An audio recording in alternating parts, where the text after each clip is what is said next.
नमस्कार, आदाब, सबक है। मैं योगेश कुमार राघव स्वागत करता हूं आपका अपने YouTube channel YS Raghav classes में। जब आप इस नाम से सर्च करोगे मेरे YouTube चैनल को तो वो आपको स्टडी पॉइंट के नाम से देखने को मिलेगा। मेरा फोटो वहाँ लगा हुआ है।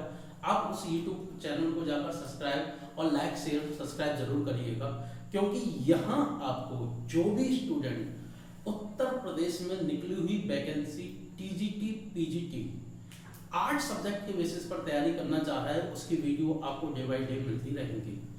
आज ही मैंने एक वीडियो अपलोड की है जिसमें मैंने कला का संपूर्ण सिलेबस, हमें क्या क्या पढ़ना है, क्या हमें सैद्धांतिक कला में पढ़ना है, क्या हमें भारतीय कला में पढ़ना है और क्या हमें यूरोपीय कला में पढ़ना है, उसके रिलेटेड मैं वीडियो ऑलरेडी अपलोड कर चुका हूँ यूट्यूब पर।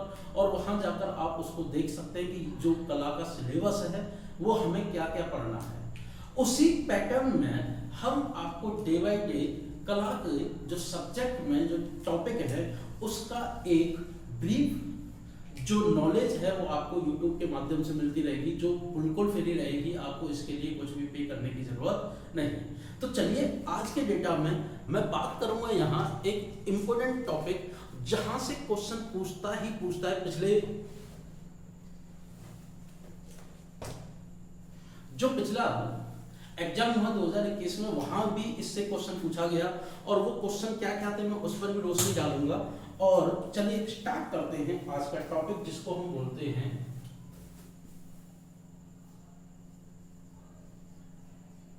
कला का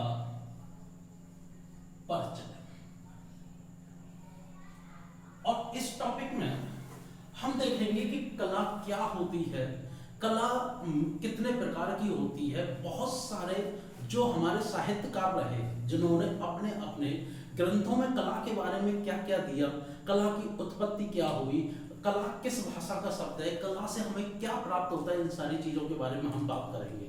ध्यान दीजिएगा दोस्तों, अगर आप मेहनत करना चाहें तो आपको इस वीडियो में आपको बहुत ऐसी चीजें देखने को मिलेंगी जो आपको लगेगा कि कहीं ना कहीं हाँ ये चीजें एग्जाम में पूछी गई हैं या ऐसे क्वेश्चन हमारे सामने देखने को मिले हैं। इस वीडियो में आपको राकेश गोस्वामी, डॉक्टर रीता प्रताप, अविनाश बहादुर वर्मा और जो यूथ का जो भी क्वेश्चनों का कंसेप्ट है वो सभी मिक्स करके मैं यहाँ लेकर आया हूँ। और देखिएगा कहीं ना कहीं ये वीडियो आपके लिए डेफिनेटली हेल्पफुल होने वाली है। और जो व्यक्ति कला की तैयारी करना चाह रहा है तो मैं गारंटी देता हूँ जब एक बार सिलेबस कंप्लीट हो जाएगा तो आप कहीं ना कहीं 125 में से 120 क्वेश्चन का डेटा आपके पास जरूर रहेगा। तो चलिए इसी विश्वास के साथ हम आगे बढ़ते हैं और बात करते हैं सबसे पहले कि कला क्या है, व्हाट इज आर्ट। तो अगर हम बात करें कला क्या है तो सबसे पहले बात आती है कला की डेफिनेशन क्या है, कला की परिभाषा क्या है। तो ध्यान दीजिएगा कि सामान्य रूप से कुशलता पूर्वक कोई भी किया गया काम क्या कहलाया जाता है, कला कहलाया जाता है। क्या कहलाया जाता है तो लिखिएगा इसकी डेफिनेशन, सामान्य रूप से कुशलता पूर्वक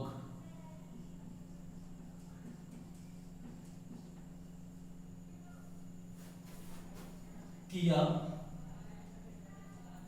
गया कोई भी काम कला कहलाता है।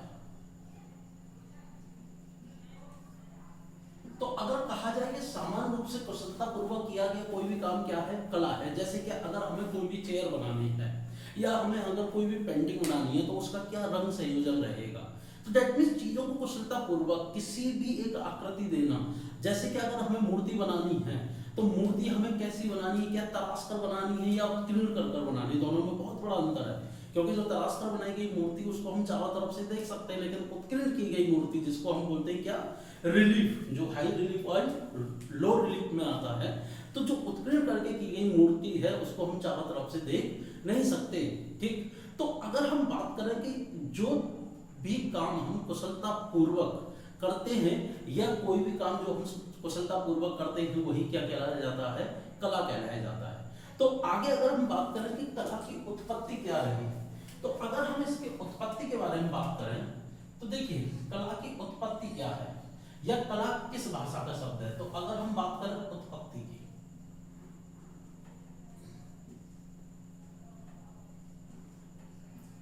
तो कला की उत्पत्ति सबसे पहले जो कला शब्द हमें देखने को मिला वो कहाँ मिला, तो सबसे पहले कला शब्द हमें देखने को मिलता है हमारे सबसे पहला जो वेद रहा जिसको हम बोलते हैं ऋग्वेदा।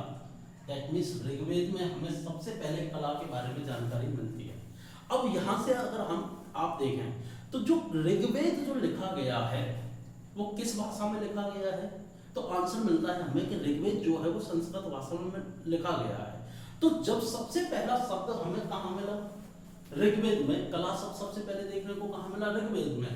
तो यहां से हमें एक चीज का कंफर्मेशन होता है कि जो कला शब्द है जो किस भाषा में देखने को मिला होगा, तो उसकी जो भाषा रही होगी तो कैसी भाषा रही होगी, तो संस्कृत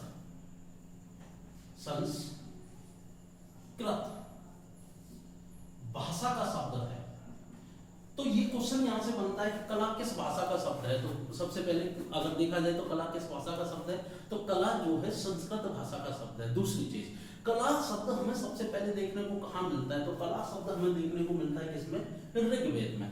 अगर हम इसके बाद बात करें कि जो सर्वप्रथम उल्लेख कहाँ मिला, ऋग्वेद में, किस भाषा का शब्द है, संस्कृत भाषा का शब्द। अब हमें संस्कृत भाषा का शब्द है लेकिन इसकी धातु क्या है, तो देखिए जो संस्कृत भाषा का शब्द है, जो कला की जो धातु है वो कल धातु है। कौन सी धातु है, कल धातु, कल धातु, जिसमें क का अर्थ क्या है और ल का अर्थ क्या है। तो ध्यान दीजिएगा, कल धातु में अगर हम बात करें जो मिला है क और ल से मिलकर बना है, जिसमें क का अर्थ है कामदेव। क्या अर्थ है इसका, कामदेव, और ल का अर्थ है सौंदर्य,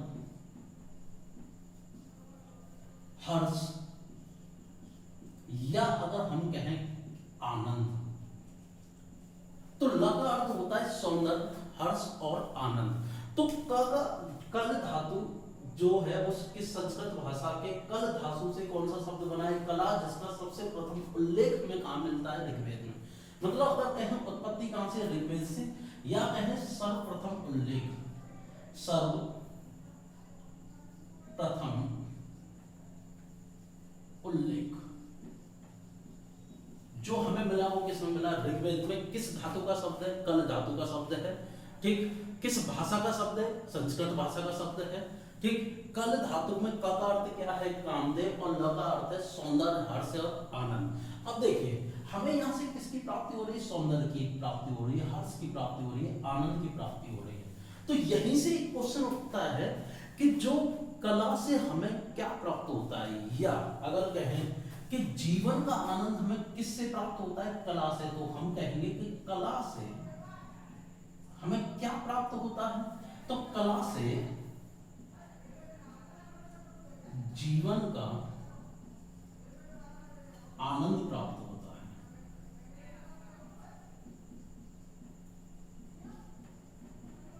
क्या प्राप्त होता है, जीवन का आनंद प्राप्त होता है, किससे, कला से। दूसरा, अगर कहे जाए कि रस की निष्पत्ति, जैसे कि अगर हम कोई चित्र देखें, ठीक, तो या जैसे संगीत हम सुने या कोई काव्य सुने, तो वहां से हमें क्या प्राप्त होता है, हम देखते हैं कि वीर रस की कविता है, ठीक, या हास्य रस की कविता है, या करुण रस की कविता है। तो जो रस निष्पत्ति है वो भी किससे है, कला से। तो कला से हमें और क्या प्राप्त होता है, रस निष्पत्ति। क्या प्राप्त होता है, रस निष्पत्ति जो प्राप्त होती है वो किस से प्राप्त होती है, हमें कला से प्राप्त होती है। दूसरा, कला हमें क्या और देता है, तो देखिए अगर हम कोई भी एक चित्र बनाएं तो हम उस चित्र को देख के कहते हैं कि इस चित्र में विषाद का रंग हमें देखने को मिला है, जो सबसे ज्यादा देखने को मिल रहा था किनके चित्रों में, अमृता शेरगिल की। जब हम बंगाल शैली के कलाकार पढ़ेंगे तो वहां में मालूम पड़ेगा कि विषाद की चीजें देखने को सबसे ज्यादा हमें किसमें मिली, अमृता शेरगिल के उसमें। ठीक, तो उसके बाद अगर हम बात करें कि कला जो है अपने वो मनोभावों को अभिव्यक्त करने का एक माध्यम है, तो कला क्या है? अपने भावों की अभिव्यक्ति को व्यक्त करने का एक माध्यम है। कला अपने भावों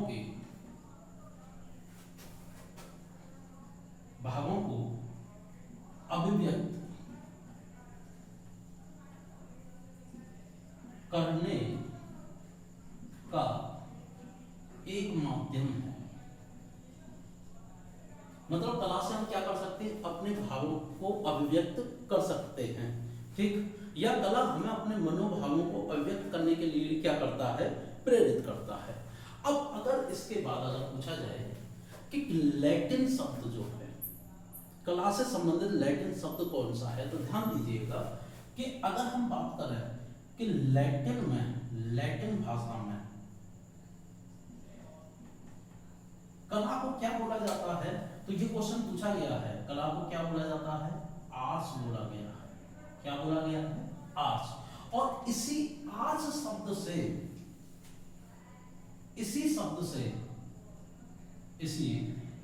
से अंग्रेजी भाषा में या अंग्रेजी का आर्ट शब्द बना है। क्या बना है? आर्ट शब्द बना है। किससे बना है? लैटिन भाषा के आर्ट्स शब्द से ही अंग्रेजी का आर्ट शब्द क्या है? वो बना है। ध्यान दीजिएगा। अब देखिए यहां से क्वेश्चन क्या है, अगर हम उस पर बात करें, ठीक। तो सबसे पहला क्वेश्चन कि कला का सर्वप्रथम उल्लेख कहां मिलता है?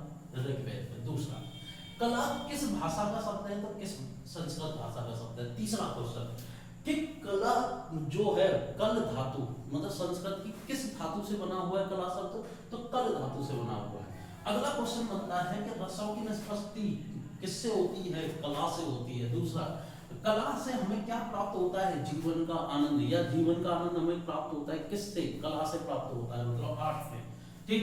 अपने मनोभावों को अव्यक्त हम किस माध्यम से कर सकते हैं? तो हम कला के माध्यम से अपने जीवन के जो या अपने मनोभावों को, अपने मन के भावों को अव्यक्त कर सकते हैं। मतलब अपने मन के भावों को अव्यक्त करने का एक माध्यम कौन सा है?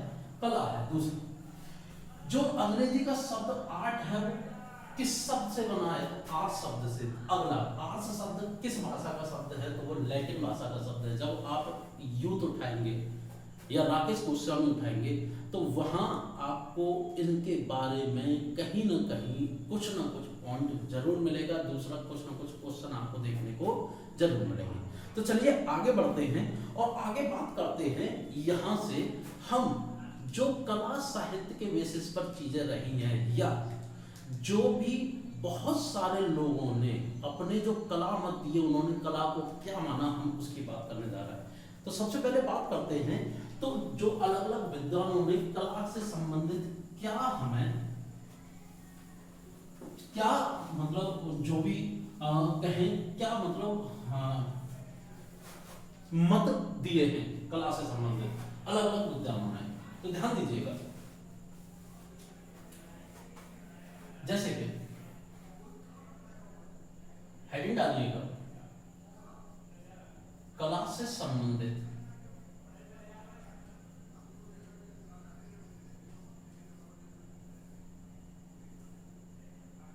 अलग अलग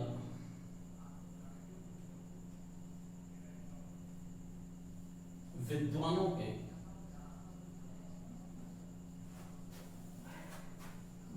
मतलब जिनको बोलते हैं कला मत, ठीक। तो इसमें अगर हम बात करें, सबसे पहले हम बात करते हैं किसकी? प्लेटो की। कि प्लेटो ने कला को क्या माना है। तो ध्यान दीजिएगा, प्लेटो ने कला को क्या कहा है। तो प्लेटो ने कला को सत्य की अनुकृति कहा है। प्लेटो ने कला को क्या माना है? सत्य की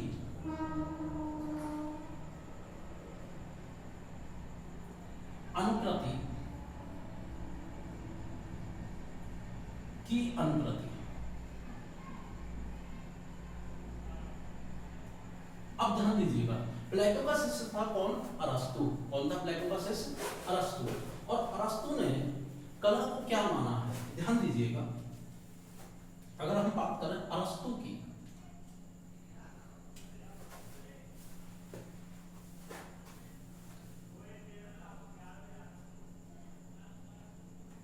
अरस्तु, तो अरस्तु ने क्या माना है? अरस्तु ने कला को क्या कहा है कि सत्य का अनुकरण। कला को क्या कहा गया है? सत्य का अनुकरण। ध्यान दीजिएगा, सत्य का अनुकरण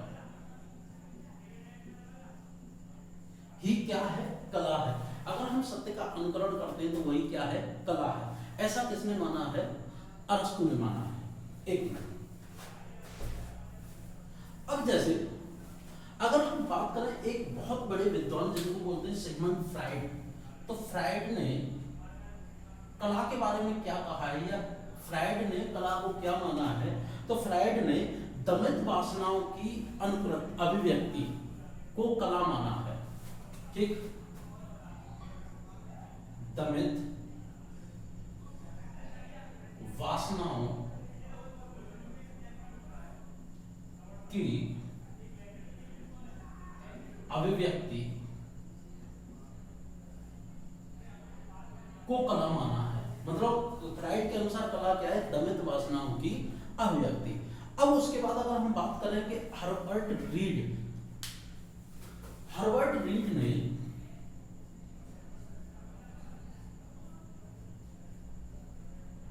कला को क्या माना है? तो हर्बर्ट रीड ने कला को अभिव्यक्ति का आनंदमय रूप माना। मतलब मनुष्य के अभिव्यक्ति का आनंदमय रूप क्या है? कला है। अभिव्यक्ति का आनंदमय रूप किसको माना है? कला को। किसने माना है? हर्बर्ट रीड ने। उसके बाद अगर हम बात करें तो एक बहुत बड़े विद्वान हुए जिनको हम बोलते हैं हीगल। और हीगल ने कला को क्या माना है? हीगल ने कला को भौतिक सत्ता की अभिव्यक्ति का माध्यम माना है। क्या माना है कला को? भौतिक सत्ता की अभिव्यक्ति का माध्यम। ये किसने माना है? हीगल ने। अब उसके बाद बात आती है किसकी? क्रोचे की। तो जो क्रोचे हैं उन्होंने कला को क्या माना है? तो क्रोचो ने कहा है कि बाह्य प्रभाव की आंतरिक अभिव्यक्ति, मतलब जो बाहर जो प्रभाव हो रहा है उसकी आंतरिक अभिव्यक्ति क्या माना है? कला माना है।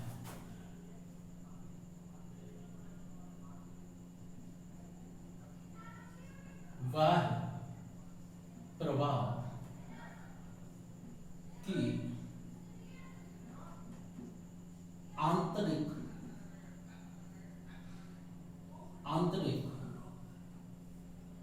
अभिव्यक्ति।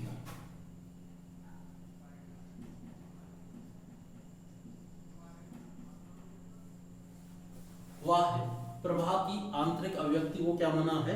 कला माना है। उसके बाद अगर हम बात करें रस्किन, तो रस्किन ने क्या कहा है? देखिए, रस्किन के हमें यहां दो मत देखने को मिलते हैं। पहला मत क्या कहता है कि उन्होंने कला को क्या माना है? जीवन माना है। कला को जीवन माना है। और ये क्वेश्चन इंपोर्टेंट है और यहां से ये चीज पूछी जाती है कि ऐसा कौन सा विद्वान है जिसने कला को क्या माना है? जीवन माना है। तो वो कौन है? रस्किन। रस्किन ने कला को क्या माना है? जीवन माना है। दूसरा, इन्होंने क्या कहा है कि ईश्वरीय कृति के प्रति मानव की आनंदमय अभिव्यक्ति, ईश्वरीय कृति के प्रति मानव की आनंदमय अभिव्यक्ति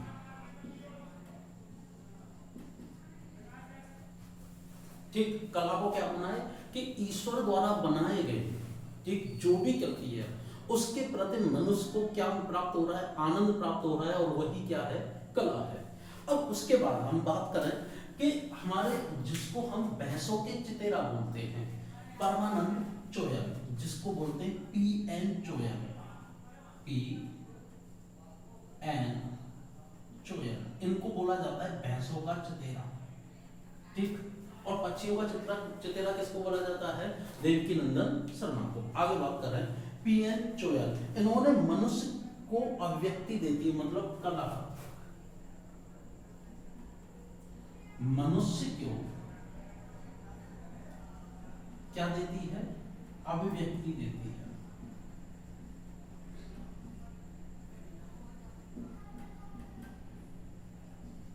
कला मनुष्य को क्या देती है, अभिव्यक्ति देती है। तो इनके अनुसार कला क्या है कि मनुष्य को जो अभिव्यक्ति देती है वही क्या है, कला है।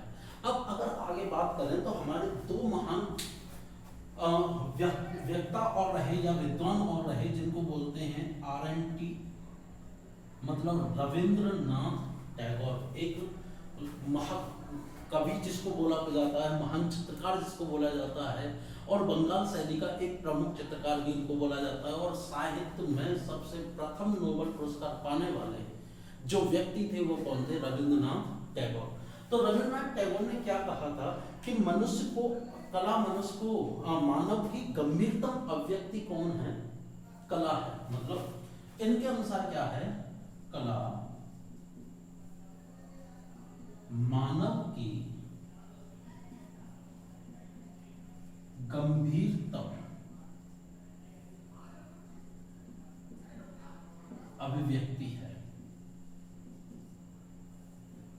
ठीक। और अगर हम बात करें गांधी जी, गांधी जी के अनुसार कला क्या है, तो गांधी जी ने कला को क्या माना है, आत्मा का ईश्वरीय संगीत। गांधी जी के अनुसार क्या है, कला आत्मा का, मतलब मनुष्य की आत्मा का ईश्वरीय संगीत है। कला क्या है, मनुष्य के आत्मा का ईश्वरीय संगीत क्या है, कला है। तो अगर हम बात करें कि बहुत सारे विद्वानों ने कला से संबंधित अपने अपने मत प्रस्तुत किए, लेकिन अगर हम बात करें जो इम्पोर्टेंट जो व्यक्ति हैं जिनके अकॉर्डिंग जो डिफरेंट मत हैं वो आपके सामने हैं, आप इसका स्क्रीनशॉट ले सकते हैं या इसको नोट कर सकते हैं। और मैं अब आगे बढ़ने वाला हूं और बात करूंगा किसका, कि साहित्य के बेसिस पर जहां कला का हमें परिचय देखने को मिलता है, कला के बारे में चीजें देखने को मिलती हैं कि वात्स्यायन में क्या था, जो अष्टाध्यायी जो पाणिनि द्वारा 5th BC में लिखा गया उसके बारे में क्या लिखा गया है, भरत मुनि ने कला में क्या दिया है, ठीक। तो कला में साहित्य से हमें क्या क्या देखने को मिलता है, किस किस विद्वान ने कब क्या क्या चीजें प्रस्तुत की, कला से संबंधित में हम उन सारी चीजों को देखेंगे। फटाफट से इसको नोट करिए और आगे बात करते हैं।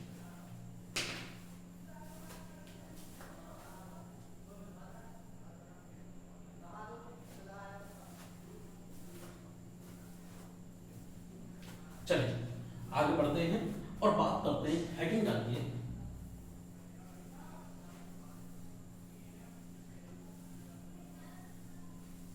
कला का साहित्यिक स्वरूप।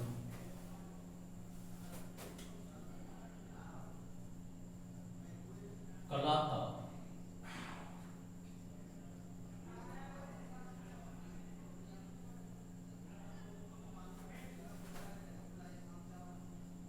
स्वरूप।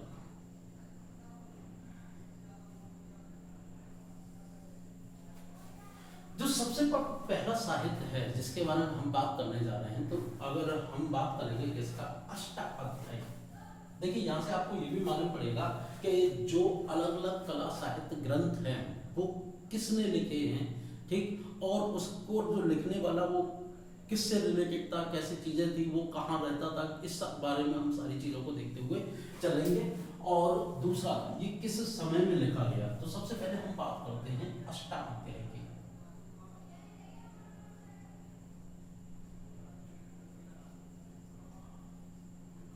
देखिए जो अष्टाध्याय है ये लिखा गया था कब? 5th BC में। कब लिखा गया था? 5th BC में। और जो इसके लेखक थे वो कौन थे? पाणिनि। पाणिनि ने क्या लिखा था? अष्टाध्यायी लिखा था। कौन सी बीसी में लिखा था? 5th BC में। अब यहां से अगर हम बात करें तो पाणिनि ने अष्टाध्यायी ग्रंथ में एक अध्याय जोड़ा था जिस अध्याय को उन्होंने नाम दिया था शिल्प। क्या नाम दिया था? शिल्प। और शिल्प में उन्होंने कला के बारे में चीजें बोली और उन्होंने शिल्प को 2 भागों में बांट कर बताया। पहला भाग बताया जिसमें उन्होंने बोला था, इसको कितने भागों में बांटा? 2 भागों में।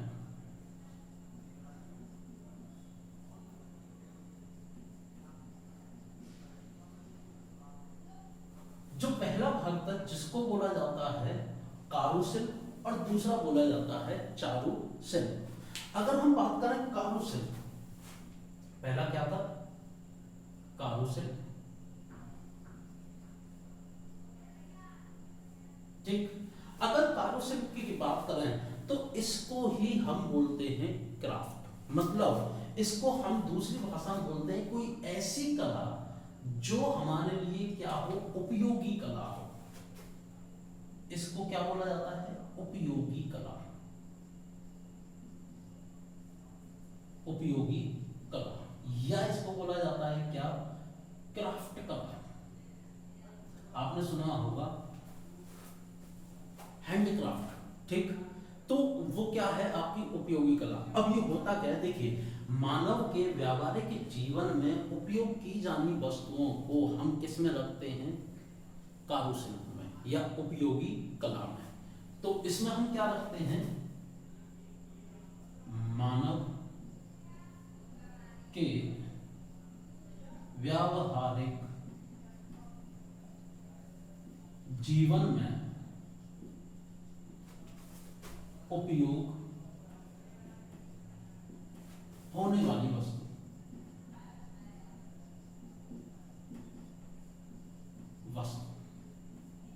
ठीक।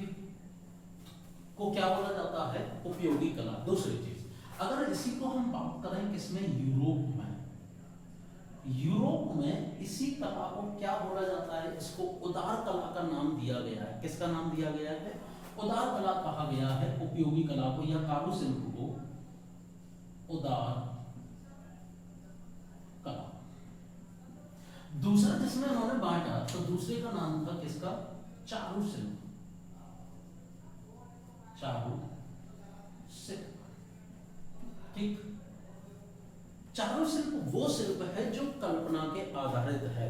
मतलब जो मनोभावों की अभिव्यक्ति होती है वही क्या कहलाई जाती है? चारुशिल्प। ठीक। और इसी को अलग भाषा में बोला गया है कौन सी कला? सौंदर्य कला। सौंदर्य कला या ललित कला। ठीक। को क्या बोला गया है? सौंदर्य कला, या दूसरा बोला गया है क्या? ललित कला। ठीक। तो ललित कला का सर्वप्रथम जो शब्द है ललित कला को देखने को मिलता है कालिदास के रघुवंश ग्रंथ में। कौन से ग्रंथ में देखने को मिलता है? रघुवंश ग्रंथ में, जो किसने लिखा था? कालिदास ने। जो ललित कला से संबंधित अगर पूछा जाए कि ललित कला शब्द सर्वप्रथम किस में देखने को मिलता है, तो वो देखने को मिलता है कालिदास के रघुवंश ग्रंथ में। तो इसके बारे में आगे अभी बताऊंगा। तो जब हम इसके बारे में बात करेंगे तभी वहां हम इस चीज को पढ़ को लिख पाएंगे। आप अगर लिखना चाहें तो लिख सकते हैं ललित कला शब्द सर्वप्रथम कालिदास के रघुवंश ग्रंथ में देखने को मिला था। आगे अगर बात करें तो देखिए चारुशिल्प क्या है? चारुशिल्प है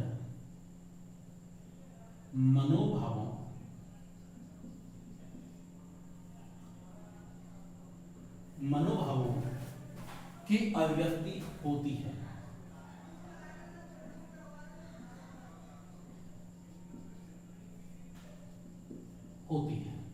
देखिए जो चीज हमारे उपयोग में आने वाली चीजें उनको हम किस में रखते हैं? कारुशिल्प में। लेकिन अगर हमें किसी भगवान की पेंटिंग बनानी है तो क्या भगवान की पेंटिंग वास्तव में जैसी हम बनाते हैं, क्या हमने ऐसा उनको देखा है? हमें नहीं पता कि वास्तव में भगवान हम कैसे देखने को मिलते हैं, बट हमने एक ऐसा एक स्वरूप प्रदान किया, हमने एक ऐसा स्वरूप कल्पना किया, ठीक, और उस कल्पना के आधार पर अपनी अभिव्यक्ति को व्यक्त किया कला के माध्यम से। और एक कोई फोटो, जैसे कि हमने मुकुट बनाया, हमने यहाँ उनको डिफरेंट तरीके के वस्त्र पहनाए, हमने कहा कि कृष्ण जो है वो बांसुरी के साथ रहते थे, जैसे साहित्य में हम देखने को मिला, तो हमने एक बांसुरी बना दी।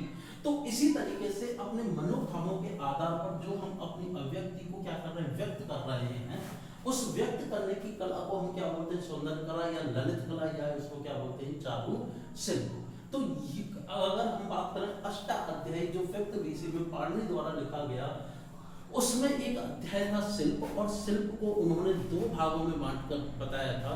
पहला बताया था किसमें, कारुशिल्प में, और दूसरा बताया था चारुशिल्प में। अब पूछा जाए कि कारुशिल्प क्या होता है।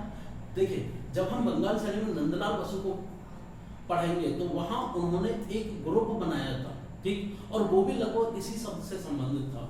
तो कारुशिल्प क्या होता है कि मानव के व्यावहारिक जीवन में उपयोग की जाने वाली जो वस्तुएं हैं, उन वस्तुओं को जो भी बनती हैं उनको हम किस में रखते हैं, उपयोगी कला, मतलब क्राफ्ट कला में, ठीक, और उसी को बोलते हैं हम क्या, कारुशिल्प। और जो मानव कल्पना करके कोई भी चीज या तो मूर्ति बनाए या क्या बनाए, कोई भी पेंटिंग बनाता है, या संगीत की बात करता है, या नृत्य की बात करता है, या काव्य की बात करता है, ठीक, या स्थापत्य कला की बात करता है, तो इन सारी चीजों को अगर हम बात करेंगे, अगर रखते हैं तो वो हम किस में रखते हैं, उसको हम रखते हैं किसमें, चारुशिल्प में, जिसको हम बोलते हैं ललित कला, या जिसको हम बोलते हैं सौंदर्य कला।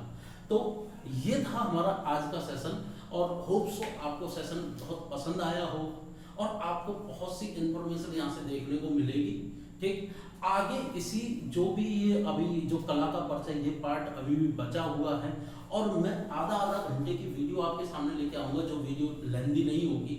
और अगर बाई चांस ऐसे एग्जाम हमारे पास आ जाता है, क्योंकि अभी हमारे पास समय, तो हम चीज़ों को धीरे धीरे देखेंगे, लेकिन जैसे ही एग्जाम हमारे पास आ जाएगा तो हम उसकी जो पढ़ाने की गति है उसको थोड़ा सा बढ़ाएंगे, और वीडियो आपकी ज़्यादा होने लगेगी। या अगर आप मुझे कमेंट सेक्शन में बताइए, अगर ज़्यादा आपको वीडियो चाहिए तो मैं 1 घंटे की वीडियो बना सकता हूँ, ठीक।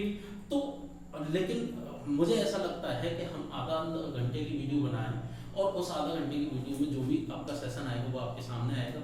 आज की जो तारीख है वो 4 अक्टूबर है, जो कल आपके सामने वीडियो आएगी कला के परिचय का पार्ट 2, जिसमें हम साहित्य वाला पार्ट पूरा क्या करेंगे, कवर करेंगे, ठीक। और उसके बाद कला का तत्व, षडांग सिद्धांत, संयोजन सिद्धांत, और इस पर हम आगे बढ़ते जाएंगे। जो सैद्धांतिक कला का पार्ट है हम उसको पहले, फिर भारतीय कला, और फिर हम बात करेंगे इसकी पाश्चात्य कला की। तो चलिए, मैं आज आपसे विदा लेता हूँ, तो यही मैं इस सेशन को एंड कर रहा हूँ, और कल मैं आपसे मिलूंगा इससे जो अष्टाध्यायी है पाणिनि का, इससे आगे साहित्य में हमें कला के बारे में क्या देखने को मिला है। तो चलिए, मेरी तरफ से जय हिंद, गुड नाइट, खुश रहिए, आबाद रहिए, मेहनत करते रहिए, और कहीं ना कहीं अपनी उन चीज़ों को जरूर पकड़िए जो आपके जीवन में क्या है, उपयोगी हैं, या कहें जो कारुशिल्प की चीज़ें हैं। तो धन्यवाद।